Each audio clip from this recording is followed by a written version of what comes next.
The James Bond season continues this Saturday on HTV, with Roger Moore as 007 in Live and Let Die. Trouble!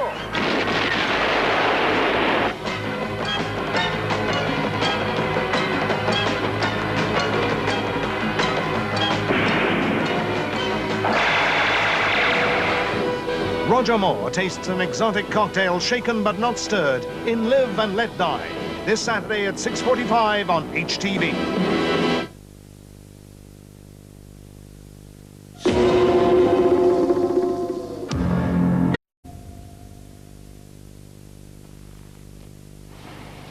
When you park your car on the pavement, even for the shortest time, it can be a nuisance and a danger to pedestrians, especially to old or disabled people. Or the blind. Or pram pushers.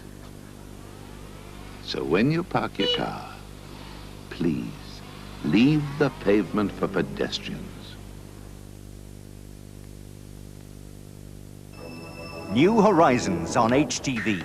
In a quiet conspiracy, Joss Ackland is the investigative journalist who probes too far. Tell me about love.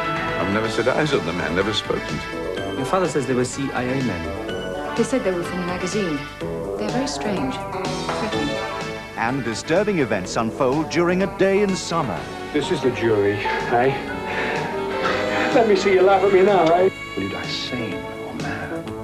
After the War follows the lives of two Jewish boys from different backgrounds. I may be your oldest friend in the world. Oh, Jesus! Joe Hush!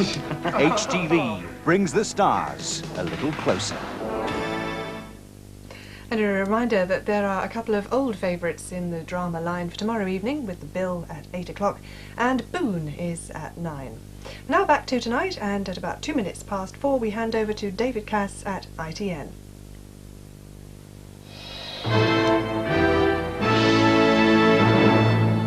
President Reagan has denied he ever planned to order an attack on a Libyan factory suspected of making chemical weapons. In a farewell interview on America's cable news network, he said that hadn't been an option. The president, who hands over power on Friday, said he had very great confidence in his successor, George Bush, but Mr. Reagan admitted having at least one weakness. I know that I have a soft heart.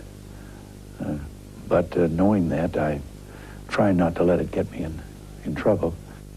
Prominent leaders of the Czechoslovak human rights movement, Charter 77, including the playwright Václav Havel, have been arrested in the capital, Prague.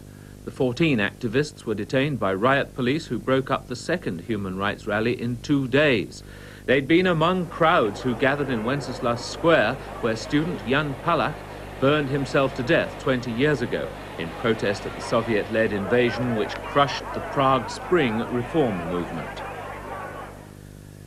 Here, campaigners for the 4 people convicted of the Guildford and Woolwich pub bombings 14 years ago have welcomed the announcement that the case is being sent back to the appeal court.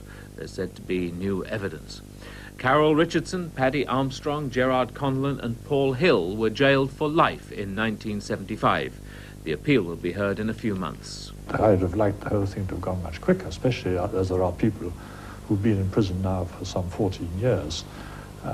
But I'm happy now that we've reached the stage where the thing is going to go to the Court of Appeal. Well, on behalf of Paul Hill, who's now in his 15th year of wrongful imprisonment, I'm absolutely delighted. Never has there been such a clamour in the history of our criminal law to right such a wrong. The Duke and Duchess of York are said to have had a wonderful first day's skiing at Klosters in Switzerland, where a member of the royal party died in an avalanche last year. Their guide, Bruno Sprecher, wouldn't say exactly where the couple skied. Experts say the snow's now compacted and safe this year. The Duchess is due back for the Clapham Rail Disaster Memorial Service this Friday. That's all from this bulletin. Do join me for the morning news at 5 o'clock. See you then.